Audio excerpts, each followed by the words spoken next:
19-20 করে সূরা রহমান খুলে দেখেন, আল্লাহ বলেছেন আকিমুল ওয়াজনা বিল কিসতি ওয়ালা তুখসিরুল মিজান। আল্লাহ বলেছেন ন্যায্য ওজন কায়েম করো, ওজনে কম দিও না। আপনারা রাগ হইেন না, আপনাদেরকে বোঝার জন্য বলছি, শেখার জন্য বলছি। যেমন ধরেন একজন মানুষ, সে রাইট আছে কিন্তু বোকা, কথাও ভালো করে বলতে পারে না, সাক্ষীও ভালো দিতে পারে না। এটা আমার কথা নয়, নবীর হাদিস থেকে প্রমাণ। আর আরেকজন মানুষ আছে অনেক বড় অপরাধী, জালিম, কথাও বলতে পারে সাজায়া গোছাইয়া, সাক্ষীও নিতে পারে খুব স্ট্রং। এই রকম ভাবে আমার নবী বলেছেন সালিশ বসলো রে, বিচার হলো, রায়টা পাওয়ার কথা কে? বোকা। রায়টা পাওয়ার কথা কে? সরল মানুষটা। আর যেটা চালাক, এটা কথার ভঙ্গি ভালো, সাক্ষীগুলো জোগাড় করেছে ভালো। এই ভালো সাক্ষীর উপর নির্ভর করে বিচারকরা ফয়সালা দিয়ে দিল ওই চালাক মানুষের দিকে। নাউজুবিল্লাহ বলেন না? আরে আরো জোরে, আরো জোরে। বন্ধুরে আমার নবী বলেছে রে বিচারকের দল, সাবধান হয়ে যাও, তুমি তো তাকে রায় দেওনি, তোমরা তাকে একটা জাহান্নাম বরাদ্দ করে দিয়ে দিলা। জোরে জোরে নাউজুবিল্লাহ।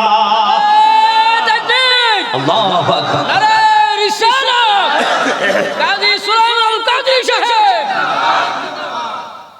আলহামদুলিল্লাহ। আলহামদুলিল্লাহ। মজা পাইছে, কারণ মজার মানুষ যে। প্রেম তো চেহারা দেখে হয় না, আত্মা দেখে হয়। প্রেম কিন্তু চামড়া দিয়ে হয় না, হয় প্রেম হয় কি দিয়া? অন্তর দিয়া। ঠিক কিনা বলে? বন্ধুরে আমার, বিচারক আপনি রায় তো দিলেন না, আপনি মনে করেন না আল্লাহ কিচ্ছু দেখেন, আল্লাহ সব দেখে। ঠিক কিনা বলে? বন্ধুরে আমার, আপনি রায় দেওয়ার কথা একজনকে দিয়ে দিলেন আরেকজনকে। আর এখন তো বন্ধু সাক্ষীর উপর নির্ভর করতে হয় না, এখন বিচারের রায় নির্ভর করে ঘুষের উপরে। যিনি ঘুষ খায়, যিনি ঘুষ দেয়, যিনি ঘুষকে সাপোর্ট করে, অন্যায় করার জন্য অপরাধীদেরকে আরো বেশি উৎসাহ জুগিয়ে দেন, বন্ধু তাদের জন্য একটা ভয়ঙ্কর খবর শোনেন। আল্লাহ রাব্বুল আলামিন জিবরাইলকে অর্ডার দিলেন, জিবরাইল তোমরা চলে যাও, তুমি চলে যাও অমুক শহরকে তুমি ধ্বংস করে দাও। এবার আমার দিকে তাকান, জিবরাইল চলে গেলেন। জিবরাইল চলে যাওয়ার পরে দেখলেন বন্ধু, ওখানে এমন একজন বুজুর্গ লোক আছে, জীবনে কোনোদিন আল্লাহর হুকুমের অপেক্ষা করেনি, নাফরমানি করেনি, কন্টিনিউ আল্লাহর গোলামি করে করে যাচ্ছে। এবার আল্লাহ রাব্বুল আলামিনকে জিবরাইল একটা ডাক দিয়ে বললেন, বন্ধু জিবরাইল একটা ডাক দিয়ে বললেন, মনিব, এই যেখানে ধ্বংসের জন্য আমাকে পাঠিয়েছো, এখানে তোমার একজন প্রিয় বান্দা আছে, জীবনে একটা মুহূর্তের জন্য তোমার গোলামি ছাড়েনি, জীবনে একটা মুহূর্তের জন্য তোমার গোলামি বন্ধ করেনি। মনিব, আমি কি তাকে সহ ধ্বংস করে দিব? এবার আমার নবী বললেন, তাকে সহ ধ্বংস করে দাও। কেন গো আল্লাহ? তার কারণ হলো তার সামনে জীবনে মানুষ অনেক অন্যায় করেছে, অনেক অপরাধ করেছে, সে কোনোদিন প্রতিবাদ করেনি। নাউজুবিল্লাহ। আপনি শুধু একা একা নামাজ পড়লে, ইবাদত করলে, একলা একলা হাঁটলে চলবে না, আপনাকে অপরাধীর বিরুদ্ধে যুদ্ধ ঘোষণা করতে হবে। যদি না করেন, আপনি ক্ষমতা থাকার পরে না করেন, আল্লাহ রাসূল বলেছেন তুমি যদি ইসলাম থেকে খারিজ হয়ে গেলা, তুমি আর মুসলমান। কারণ হাত দিয়ে, মুখ দিয়ে, বডি দিয়ে, যেটা দিয়ে সবচেয়ে বড় ভয়ঙ্কর একটা খবর আছে, আমাদের দেশে কিছু অসৎ লোক আছে, সরাসরি কিন্তু মানুষের ক্ষতি করে না, ঘুষ টুস দিয়া এমনি ডান দিক দিয়া বাম দিক দিয়ে লোক মারফতে ক্ষতি করায়, আছে না?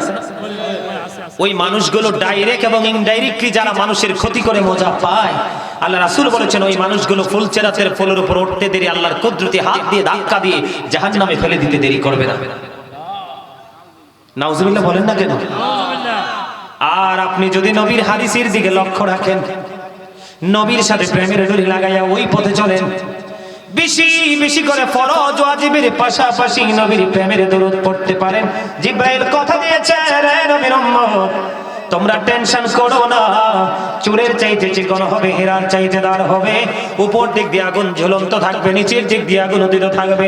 আমি জিব্রাইল কথা দিলাম, ওই 30,000 বছরের রাস্তাটা আমি জিব্রাইল পাল করে দিব।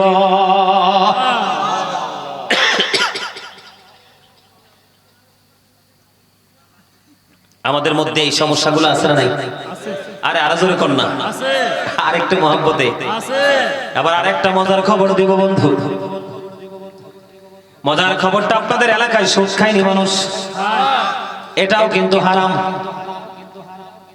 সুদ খাওয়ার যে কৌশল আপনারা তো জানেন না, আমরা দেখছি, আমি নিজে চোখে দেখছি। আপনার কাছে হাওলাত চাইলে কিন্তু বলবে ভাই হারাম না। যখন বলবেন ভাই মাস শেষে কিছু টাকা দিব, তখন খুব আরে আমার বাইরের কিছু টাকা আছে, তুমি ঠিকঠাক মতো লাভটা দিলে আইনা দিব। আর কিছু মহিলাও আছে বড় বড় বাটপার, ওদের কাছে টাকা হাওলাত চাইলে দিবে না, যখন লাভের কথা বলবে বলবে দুলাভাই আপার কাছে টাকা পাঠায়, চাইলে আনতে পারবো। ঠিক না বেঠে? বন্ধুরে আমার নবী জানিয়ে দিয়েছেন, কিয়ামতের পূর্বক্ষণে পৃথিবীর এমন একটা অবস্থা হয়ে যাবে, মানুষ কি হালাল খাচ্ছে নাকি হারাম খাচ্ছে সেটার পরোয়াই করবে না। বর্তমান সমাজ কিন্তু এমন হয়ে গেছে, যদি টাকা পায়, যদি বন্ধু কিছু সুবিধা পায়, কিছু হাট বাজার পায়, সাথে সাথে সব কিছু ওই বড় লোকের কাছে, জালেমের কাছে বিক্রি করে দেয়। যিনি সুদ খায়, যিনি সুদ দেয়, যিনি সুদের স্টাম্প লেখে, যিনি সুদের টাকা কালেকশনে নিয়োজিত থাকে, প্রত্যক্ষ এবং পরোক্ষভাবে যিনি সুদের সাথে যুক্ত থাকে, সবার জন্য একই রকম সাজা। নাউজুবিল্লাহ বলেন না। আমার নবী যে মেরাজে গেছে আপনারা জানেন কি জানেন না? আরো ধরে কন না। সুদখোরের কি অবস্থা হবে? আমার দিকে তাকান বন্ধু। আমার নবী জানিয়ে দিয়েছেন, আমার নবী যখন মেরাজে গেলেন, জাহান্নামের দিকে নজর দিলেন, জাহান্নামের দিকে নজর দিয়ে চাইয়া দেখলেন এক একটা মানুষের পেট এক একটা ঘরের মতো বড় বড়। জোরে জোরে কন্যা নাউজুবিল্লাহ। হাদিস শরীফের মধ্যে এসেছে বন্ধু, আপনার নবী আমার নবী সরকারে মদিনা তিনি জিব্রাইলকে প্রশ্ন করলেন, ভাই জিব্রাইল বলো না, এই যে ঘরের মতো বড় বড় পেটওয়ালা মানুষগুলো দেখা যায় না কেন? এবার জিব্রাইল বললেন, ইয়া রাসূলুল্লাহ, ইয়া হাবিবাল্লাহ নবী গো, এই ঘরের মতো বড় বড় পেটওয়ালা মানুষগুলো হলো এরা আপনার নামদারি উম্মত, দুনিয়ার সুদ করে এবং ঘুষ করে। জোরে জোরে নাউজুবিল্লাহ। আমার নবী আবার ডেকে ডেকে বলে, জিব্রাইল আমি তার দিকে নজর দিয়ে চাইয়া দেখলাম তার পেটের মধ্যে সাপ আর বিচ্ছু দেখা যায়। নাউজুবিল্লাহ বলেন না। আরেকটা হাদিস শরীফ আছে অনেক লম্বা, মিনিমামে হাদিসটা ব্যাখ্যা করতে আমার কমপক্ষে 1 ঘন্টা সময় লাগবে। তবে এইখানে একটা টপিক আছে খুব ভয়ঙ্কর, যেটা অত্যন্ত দুঃখজনক, আমাদের জন্য কষ্টের কারণ। আমার নবী সকালবেলা সাহাবায়ে কেরামদেরকে ডাকলেন, তোমরা কি কেউ ভালো স্বপ্ন দেখেছো? কয় না গো না নবী, স্বপ্ন দেখিনি। নবীজি বলেন, আমি স্বপ্ন দেখেছি, তোমাদের সামনে বলতে চাই। ইয়া রাসূলুল্লাহ বলুন। অনেক লম্বা হাদিস অনলাইন থেকে জেনে নেবেন যদি জানার আগ্রহ থাকে, না থাকলে জোর নাই। আমার নবীজি ফেরেশতারা নবীজিকে নিয়ে সফর শুরু করলেন। করতে করতে করতে করতে হঠাৎ করে নবীজি দেখলেন একটা রক্তের নদীর সামনে। কিসের সামনে? রক্তের নদী। একটা রক্তের নদী, নদীতে কি থাকে? পানি, কিন্তু নবী দেখতে পায় লাল লাল রক্ত। একজন মানুষ সাঁতার কেটে কেটে কুলে আসতে চায়, কিন্তু হাজার চেষ্টা করেও সে কুলে আসতে পারে না। আমার নবী চাইয়া দেখলেন আরেকজন মানুষ কুল থেকে তাকে পাথর নিক্ষেপ করতেছে বারবার বারবার। সে আসতে চায়, পারে, তাকে পাথর নিক্ষেপ করে করে বন্ধু তাকে নদীর দিকে আবার ধাবিত করে দেয়। এবার আমার আপনার প্রাণের নবী সরকারে মদিনা তিনি যে ফেরেশতাকে প্রশ্ন করলেন, এই যে রক্তের নদীর মধ্যে সাঁতার কেটে কেটে কোলে আসতে চায়, কিন্তু লোকটা কোলে আসতে পারে না, তাকে পাথর নিক্ষেপ করে করে আবার ফিরিয়ে দিচ্ছে, এই মানুষটা কে রে? তার অপরাধ কি? এবার আমার নবী বললেন, নবী যখন প্রশ্ন করলো ফেরেশতারা বলল, ইয়া রাসূলুল্লাহ, ইয়া হাবিবাল্লাহ নবী গো, ও বড় ধর্মপ্রাণ, বড় ধর্মপ্রাণ, স্কুল পড়া মানুষ ভাই বাবারা, আমার মা বোনেরা ডেকে ডেকে বলছি, টাকার পাহাড় গড়ার জন্য যে তুমি সুদ খাচ্ছ, ঘুষ খাচ্ছ, অন্যের জায়গা দখল করছো, ঘুষ খেয়ে খেয়ে টাকার পাহাড় বানাচ্ছ, তোমরা জানো না?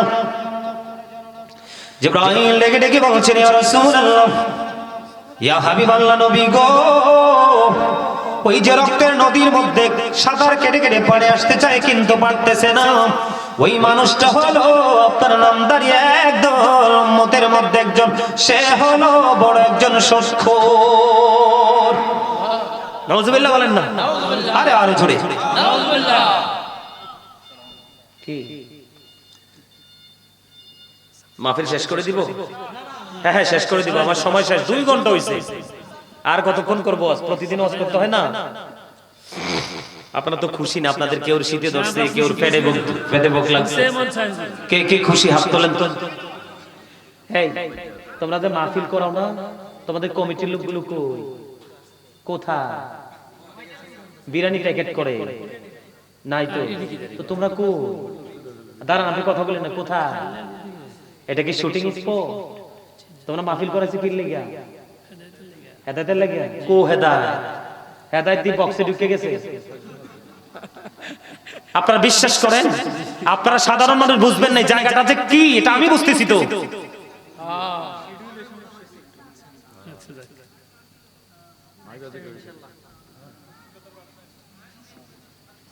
আরে এই জায়গাতে উচিত কথা কইলে তো বাদ মিলে, কারণ এই জায়গার বাদ তো স্বয়ং দিব আল্লাহ। এই জায়গার ভাত পৃথিবীর কারোর হাতে নয়, স্বয়ং আল্লাহর হাতে।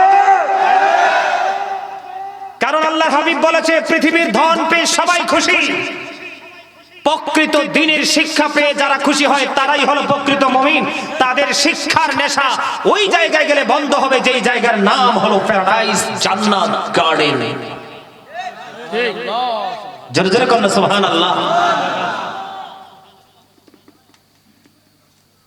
আমি এই রুমে অনলাইনে আমার আলোচনা শুনে নাও। আমারে যখন কেউ দাওয়াত দেয়, আমি অহংকার করে বলছি না, আমি আগে তার যোগ্যতা সম্পর্কে জানি। আপনি কি করেন, আপনার কোয়ালিফিকেশন কি, তারপরে বুঝে প্রোগ্রাম নেই, না প্রোগ্রাম নেই না।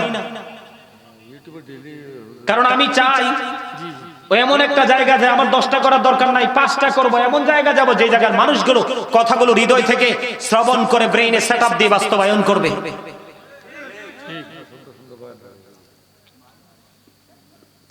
বন্ধুরে আমার দিকে তাকান।